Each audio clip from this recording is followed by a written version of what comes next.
If you want to elevate your dashboard game and you don't want to mess around with spacing and padding and having to faff around with containers, one way you can get around it and you can hack the system is to use a background image, as we can see here.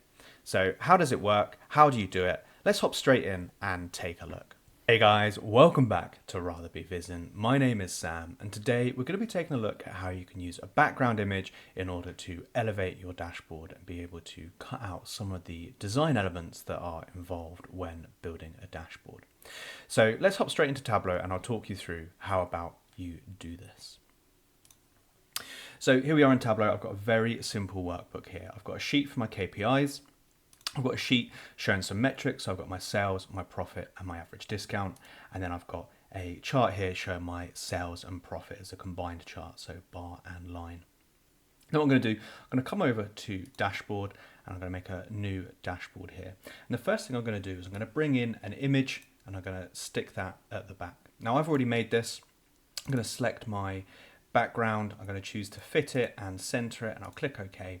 And you can see what I've got here. I just made this in PowerPoint with 3 boxes. So chuck these boxes in PowerPoint and then take a screenshot of the slide and save it down. And what I can do is I can play around with the size to get this to fit a bit better. So if I drop the height and play around with the width, I can get it so it looks a good size. Now what I'm able to do now is I'm able to drag on my sheets, but the one important thing that we need to make sure we do here is change from tiled down here at the bottom to floating. What this means is we're going to be able to place these wherever we want, so it's not going to stick to that sort of strict grid or box-based system that you usually do when you use tiled. So I'm going to bring in my KPI and I'm going to drop it up here, and you can see it appears I've already changed the background to be transparent. So to do that, we right-click on Format, we come over to the shading, and we change the worksheet for sheet from white to none. So if I leave it as white, we can see what it looks like when we first bring it in. I'm going to right click and hide my title. And then I'm just going to resize this box so that it fits in that box we've got at the top there. And there we have it. And so then I'm going to right click, I'm going to format, I'm going to come to shading, I'm going to make sure I'm on sheet, I'm going to change the worksheet to none. And that's going to make that background transparent so we can see the image that is behind it. I'm going to do the same now for my sales and profit, so I'm going to bring that on, I'm going to make sure I'm on floating, I'm going to bring that on and drop that here. Again, I've changed the background to be transparent on the sheet itself, and I'm going to get rid of the title. And we can play around with this, make sure it fits in the box. And then I'm going to do the same for my metrics. I'm going to bring that over to this box, resize it, make sure I'm on entire view, hide my title, get rid of these legends here. And there we have it. Now we're using a background image to elevate our dashboard designs. We don't have to worry about bringing in different containers. We don't have to worry about changing the spacing, changing the size of them. And we've got this nicely built out on top of the background image that we've got. Now when you use a background image, it's really important that you use something that's kind of plain colors. So I've got a bit of a gradient here. You can see it goes from a blue to a sort of light blue here.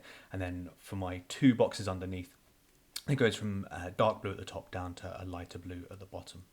If you do use an image, so I don't know, maybe you have a picture of some people in a meeting that you want to use in the background, make sure that you have it so the opacity is quite low, so it's a bit see-through, so you're able to see these boxes that sit on top. Another tip for you, you can see when I hover over my KPIs here, I get the tooltip pop up. I could come into the sheet, come into tooltip, and turn my tooltips off. But again, when I'm hovering over and I'm clicking on things, it's going to highlight them and make everything else we're unable to see it. So what you can do is you can bring a blank on and you can place that blank over the top of your KPI here. And then because that blank's there and is above everything else, when you click, you're clicking on the blank. So you're not going to be able to click on these numbers. So it just means that you're not going to un-highlight or highlight certain things and not be able to see the other. And that works the same for sheets as well. So I could bring a blank and I could stick that over these. If I didn't want people interacting with these, if I just wanted them to look at it and admire how pretty it is. But that's how you use a background image to build a dashboard. Really straightforward. Remember to use floating. One thing to keep in mind if you do use floating, you are using a background image, make sure that your sizing is set to fixed size. And this means that it's not going to change depending on what view people are looking at. If we had this set to automatic, you can see that at the moment it looks okay, but if I was to make this bigger, then things would start to shift around because we're using those floating elements, and so it might not land exactly where you think that it should. So just be mindful of that. So make sure you're on fixed, and we can drop the size of this, and you can see now what happens. As I start to drop the size of it, you can see that my chart is coming out the side there, so we'd need to rearrange exactly how we've got this sized. But that's how you use a background image. So you can start off really simple. You can build it in PowerPoint. You can use any image. So any image that you've got, you could use as a background. Just bring that on first and then place the rest of your elements on top. Hopefully you found that useful. If you did, as always, please do let me know in the comments below. Like, comment, subscribe, all of that good stuff. And I'll catch you in the next video. Cheers for watching.